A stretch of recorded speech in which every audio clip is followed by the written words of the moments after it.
everybody. Hi, everybody. Hi, everybody. So why did we decide to pick up the camera today, Ella? A, to say hi. Who's that? Daddy. Daddy's home. And to talk about Halloween candy, right? I thought it was the perfect time to have a little discussion about Halloween candy because today is Halloween and clearly we have a little munchkin who has her candy. What are you eating right now? Lollipop. So there's a few things that I wanted to say about this is number one, that it's almost unavoidable to have to deal with this idea of Halloween candy, especially on Halloween, because kids, no matter what, are going to want to go out and get it. So I found for us in our family, ground rules that she can trust and that she can understand is supremely important. Hi, Conrad. Nice to see you too. Thank you, everybody who's joining us. And so I kind of just wanted to kind of share how we do it in our Glowly household, and maybe it would be helpful for people. Maybe it's a good insight as to how we look at this idea of candy, and yeah, just kind of go from there. So, we have taught Ella since she was able to understand things that there's a difference between snacks, there's a difference between meals, and there's a difference between desserts. And for us, when we have desserts, they are like far and few between. It's like maybe a couple times a week, and it's definitely only one a day.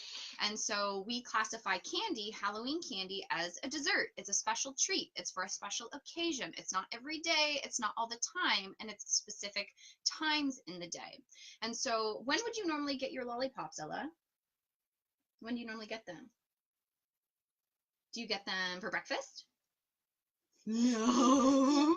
Do you get them after lunch? Yeah. Yeah. We generally try and give it to her after lunch because we find what happens when you have candy is you have this spike in sugar and then you have this crash. And if we're not mindful of that, it can ruin our whole night, and it can sometimes like ruin the day because sugar literally acts in the body like a toxin.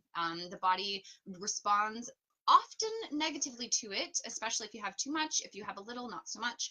But that's also like why moderation is so important for us. But we felt I really wanted to instill that in her so she doesn't think she gets it all the time.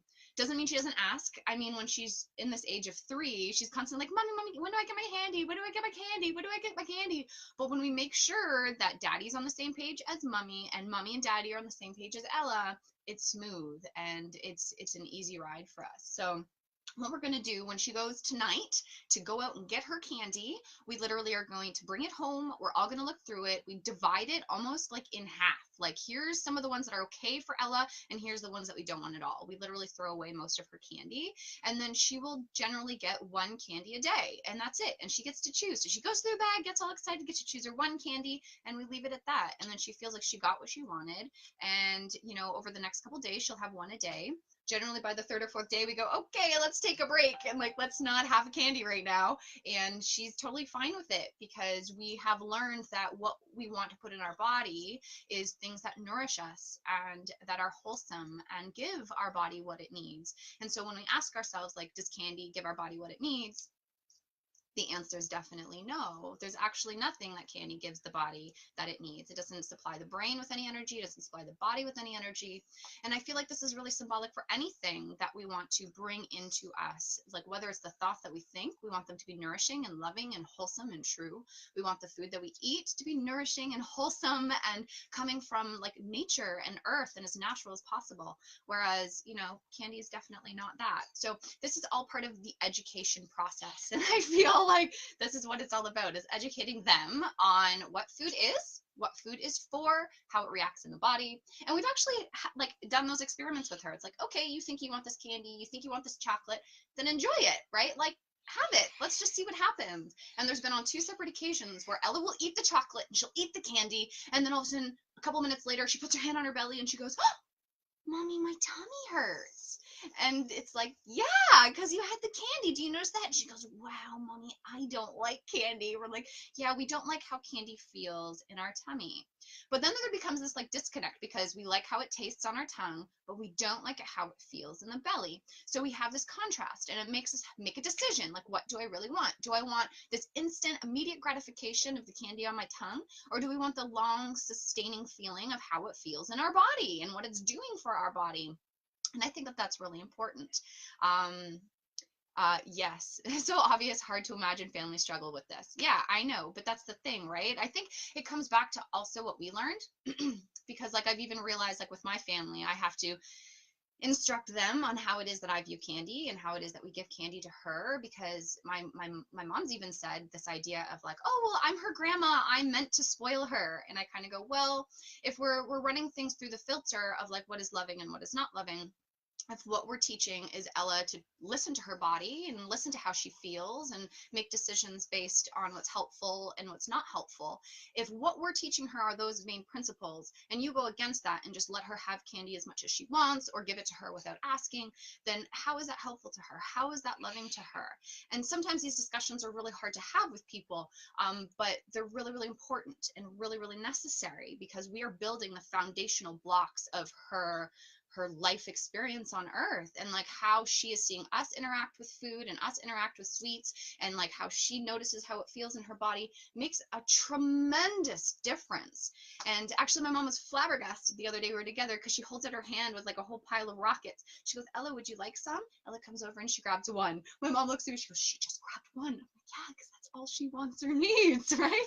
And so I feel like if we can like empower our children with this now, then they can carry it onto their children and be the demonstration for other children, and it just keeps going and going and going. So I feel like for me, a big part of it is ending the unhealthy cycle and the unhelpful cycle.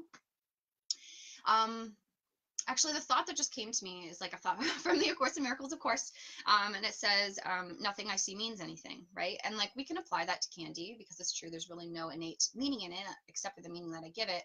But this is why I step back a second and I ask the question of helpfulness, like, is it helpful or not? Because when we run it through the filter of is it helpful or not, and we see what it does to our bodies and how it stimulates our brain and how we have these crashes and how it makes us crave it and how it can make us crazy. Like I've seen her go crazy nutso when it comes to getting sugar, having sugar. Then we can really see that, you know what, well, maybe it's not the most helpful thing, you know, and maybe that's not something that I want to do. So we can kind of even take these like metaphysical concepts and allow them to be practical in our life experience and allow them to be as helpful as possible. So I want her to have fun tonight. What are you going to do tonight, Ella? What are you doing tonight? What day's today? Do you remember? It's Halloween. So what does that mean that we do? Do we go knocking on doors? Yeah. And what do we say when we go knock, knock, knock, knock? Yeah. We say trick or treat. Yeah. Trick or treat. So I want her to have this fun. You know, she's going to go see all her little neighbor friends. That she has so many friends around the neighborhood, and it'll be amazing. All the parents will love to see you and have her little costume. And so I want that joy to be. I'm getting a buff. Say it again. What are you for Halloween? She's a butterfly. She wanted to be a butterfly for Halloween. Yeah. So I feel like You're being a butterfly too. yes, I'm gonna be mommy butterfly. She's gonna be baby butterfly. And so like I want her to have that. Like it's so important to allow that joy to be there and to connect with your neighbors and to have this experience of, you know, Halloween as it is in as much light and love as that we can have it be. But then at the same time just use it as an opportunity to educate. So that's kind of what it is for me. You love swinging back and forth, Ella. This is all her, by the way. I'm just letting her sway. So yeah. Oh, I was just reading the notes, Conrad. We might benefit from being friends. Sure. Hello, Madeline, that you wrote there for us to connect with. I would love to be friends with her and to meet. Absolutely. The more the merrier in this community. But yeah, I'm not sure what else to say. I think that's just what I wanted to say. Just kind of bring up this topic of Halloween food, or excuse me, Halloween candy, because this is where we are. This is what's going on today. And especially in being parents, you know, it's something we deal with all the time in regards to their wants or what they think that they want. And so yeah, setting ground rules I think is extremely important. Having a schedule of when we eat it, understanding how it reacts in the body, and if that's actually helpful or not helpful, and if that's what we actually want or not want. So very important key ideas. And it works. I mean, she's only 3, but she listens and she hears and she understands. And so it's never too early to express and implement these ideas for the little munchkins. And so did you have something to say, Ella? Do you want to say anything to the people?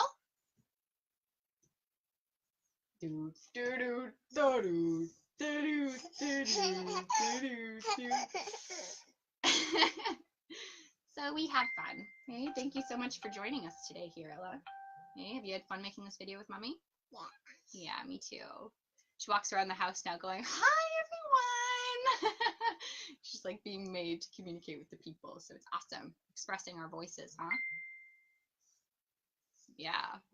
So yeah, I don't know if anybody who's on here has a question or they have a comment or they have any thoughts. I'm willing to kind of express more, but I think I'm kind of feeling complete. You want to put this on? Okay. She wants to change her shirt, which is okay. So yeah, other than that, I love you, everybody. Thank you for joining in. And I guess the last word here I will say is, I don't know, keep your kids in the loop of what it is that you're doing in regards to candy and explain it to them every single step of the way. Like what it is, what it's made out of, that it's not food, and it's not even a snack, because it doesn't nourish the body, because it doesn't give your body anything. And unless we are, you know, fueling the body with what it needs and giving it what it needs, it's empty. It's just not helpful. And so it's not necessary, but it's not also not evil. It also shouldn't be like, no, because then, you know, that's the other side of the spectrum. We have to find like a balance, like a middle ground, like something that works for everyone. And for us, having one candy a day after lunchtime is what works for our family. So yeah. Sugar, I've had such a hard time giving up. I know, it's because it's addicting. Me too, though. Like, that has been my greatest struggle. And the number one thing, actually, that brought me on this journey of learning how to live a whole and healthy life was because I literally was addicted to sugar. And I would binge on sugar. What color is your tongue? Red. Red. And it would literally make me crazy in a sense, because I couldn't stop thinking about it and I couldn't stop wanting it and I couldn't stop craving it and I couldn't stop putting it in my body. And yet I realized that when even more red, when I stopped saying that, like, oh, it's just my cravings, oh, I can't control it, oh, you know, I eat too much sugar, and almost like beat myself up, which is what I was doing anytime that I would have it, I started to realize, well, instead of trying to take away sugar, what can I give my body instead? Like, what is it actually asking for? Like, when my body's craving sugar, what is it asking for? And I realized that my body is asking for sugar. My brain does need it to a certain extent, but it's the quality and the kinds of sugar. And so I just started switching it out. And when I started including more fruits in my every single meal, like my breakfast and my lunch and my dinner, allowing fruits to be my snacks, allowing myself to eat more greens and vegetables, and including the whole and nutrient dense rich foods, I stopped craving it. And like as I started, like, you know, letting myself exercise and move and stretch and be active every single day, and I started focusing on the aspects of myself that I loved and that I wanted to nurture, and that, you know, allowing myself to have a deep self-care practice every day and being conscious of like how I think about myself and about food, I literally just stopped craving sugar. And like I feel like that became a natural effect of changing my focus towards what I want instead of what I don't want. So when I was focusing before on what I don't want to gain weight, I don't want to eat all the sugar, I don't want to feel like crap, I don't want to be craving it. When I switched and started focusing on what I do want and how I do want to feel and how what I do want to eat and how I do want to interact with my relationship with food, boom, my whole world changed. Like, everything changed. And then, you know, the study of holistic nutrition came in, and obviously the study of metaphysics in my mind came in. And as I started anchoring myself into who I really am, and settling into this place of like love for who I am, because that's how God created me to be. All of my other decisions extended from that, and I just naturally like don't want sugar. Like she'll even come up to us, "Mommy, do you want some?" And we'll be like, "Yeah, no, thank you." She's like, "Why not?" Like, can't believe it. Like, why not? It's like, well, we don't like candy. Like, we don't want candy. And like that's a real true statement inside my heart and mind, where it wasn't always. It definitely wasn't always. Oh, hi, Sai. What is truly helpful, always key. Exactly, Teresa. That's our motto. I think that's another thing from the course, right? I'm here only to be truly helpful. I'm here to represent him who sent me. I do not have to worry about what to say or what to do, because he who sent me will direct me. And so I feel like that's where I am with this, with candy, is I feel like I've been directed, let my mind be directed for what I want. Let my mind be directed of how to see my relationship with food. Let my mind be directed of what it is that I am in relationship to all these things. Hey, you back there. And so it's powerful. It's powerful when we let love enter every single aspect of our life. Oh, things transform. So this was fun. Ella, is there one last thing that you want to say to the people? What's that? You want to show them? Go ahead. It's a fishy. You want to show them? She wants to show you her little fish. It's a big one. Is it a big one? It's a big fish. I have a small one too. Yes. You do have a small one too. She's a mini fish. There you go, Conrad. Exactly. You will try and drop that, adding other better sugars to drop the processed sugar. Exactly. Honestly, like our favorite thing to turn to is apples. We have green apples. And what other color apples do we have? Red. And others? What else? Pink. Pink apples. Yeah, so we have like a rainbow of apples. Those are like our favorite thing to do, but we put them in the fridge so that they're crunchy, and we make sure they're like Honey Crisp, or like the green apple ones are fantastic, or Royal Gala. All of these like crispy and yet a little bit sweet and just crunch in your mouth, and like I crave apples. Like that's what I crave now. So yeah, that's what our brain needs. That's what our body needs. That's what it's asking for, and it's good sugar. Yeah, it's smaller now because you had it all, huh? Yeah, big girl. All right. Well, thank you everybody for being here. Thank you, Conrad. Thank you, Sai. Thank you, Teresa. Thank you everybody who's commented today and everybody whose presence joined us. And so hello as well to anybody who watches this later. This was fun. Happy Halloween. If you have little ones, enjoy your night with them and enjoy the whole process of trick-or-treating. And remember yourself too, that even though there's treats in the house, you don't have to eat them.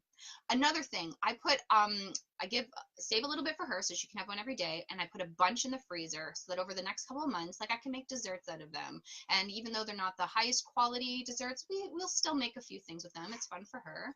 And then I also just throw them out. Not a big deal. Yeah, so enjoy yourselves, have fun, bring light to this whole experience, and just let your inner child come out, dress up, play, dance, and yeah, have a great time. So I love you all. Peace to you all. Say bye, Ella. Bye. Bye. Say see you See you soon. soon. Bye, everybody.